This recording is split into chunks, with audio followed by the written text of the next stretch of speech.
Kesmenin her köşesi çok güzel. Biz de soluklanabildiğimiz yerde nefes alırken tabii ki mikrofon uzatmadan da geçmek istemiyoruz. Çünkü hepsi çok özel insanlar, hepsi çok kıymetli. Bir tanıyalım bakalım yanımızda kim varmış? Teslime Ünal. 68 yaşındayım. Burada doğdum, burada büyüdüm, burada yaşadım. Arada 7 sene de İstanbul'da yaşadım. Bir tane çocuğum vardı o zaman yaşadığımda İstanbul'da. Talihsizlik oldu, kesmeye döndük. Allah'a şükür kendi yağımızla kendimiz kavruluyoruz elhamdülillah.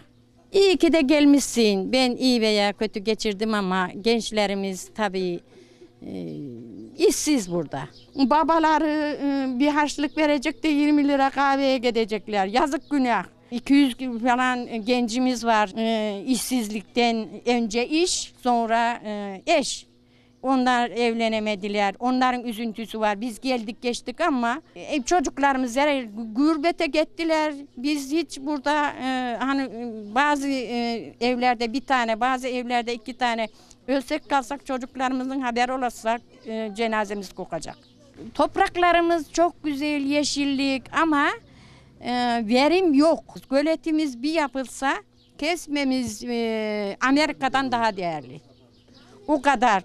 Köyümüzün toprağı ağlıyor. Köyümüzde çok arazimiz var, toprağımız var, ağlıyor.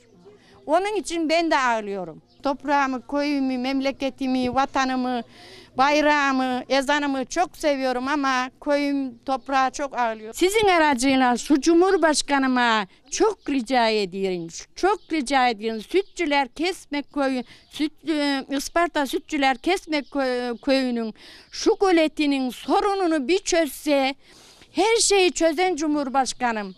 Bir eli Allah'a al, bir eli bize. Biliyorum senin iman kuvvetin varadığını. Ya Rabbim bu Allah'ım, Sayın Cumhurbaşkanım şu Kesme Köyü'nün fakirlerini şu suya bir kandırırsan ne bileyim ben başka bir şey demiyorum.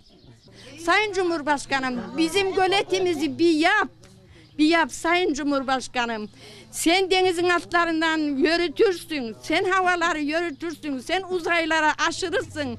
Bizim göletimize hemen gücün yeter Sayın Cumhurbaşkanım. Duyurmadılar sana. Sen duyursalar sana duyursalardı Sayın Cumhurbaşkanım. Şimdi bu göleti 50.000 kere yapardın. 50.000 kere yapardın Sayın Cumhurbaşkanım. Senden çok özür dileyerek, çok rica ederek anlatıyorum. Dertliyim Sayın Cumhurbaşkanım. Sana ulaşamadım. Sen değiller, geç daha değiller. Ben nasıl ulaşayım? Ben ulaşamadım. Ulaşsam vallahi ben bir ulaşabilsem ona. Ben onu bir görebilsem. Ne mutlu Türk'üm diyene.